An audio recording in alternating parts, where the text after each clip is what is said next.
तो क्या नहीं देखा आपने अपने माँ बाप को, या अपने माँ के माँ बाप को, अपने बाप के माँ बाप को, या उनके माँ बाप को?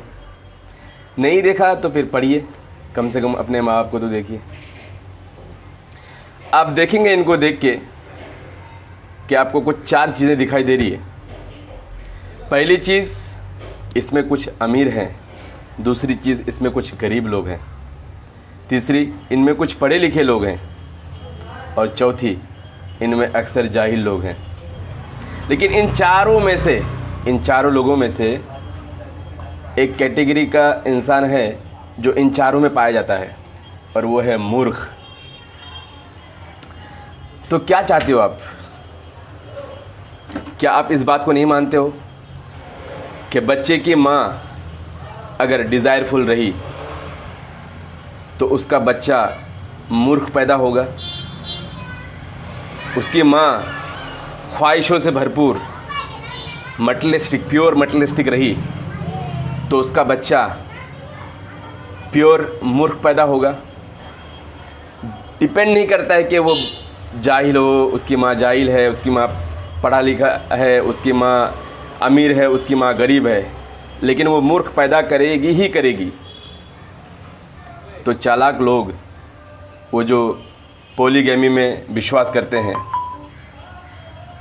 वो बोलते हैं एक औरत उस तरह की पैदा करेगी, दूसरी तो नहीं, दूसरी भी करेगी, तीसरी तो नहीं, चौथी वाली भी ऑप्शन है। उसमें से एक तो होगी जो बुज़दिल नहीं होगी, जो मूर्ख नहीं होगी, जो बलि चढ़ाना जानती होगी अपने डिज़ायर्स की, अपने इमोशंस की, अपने ख्वाहिश की। 4 में से एक तो होगी। बस उस एक का बच्चा 4 करोड़ लोगों के ऊपर भारी होगा। 1 मैन आर्मी होगा सबके ऊपर भारी। तो ये एक स्कॉलर ही समझ सकता है, एक सोचने वाला भी बंदा समझ सकता है।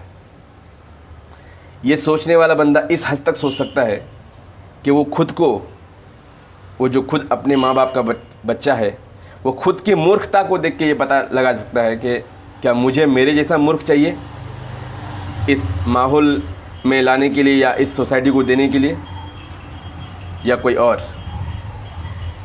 तो जाहिर सी बात है, मुझे बुज़दिल माँ नहीं बनाना है मेरे बच्चों की, क्योंकि माँ अगर बुज़दिल होगी तो उसका बच्चा बुज़दिल होगा।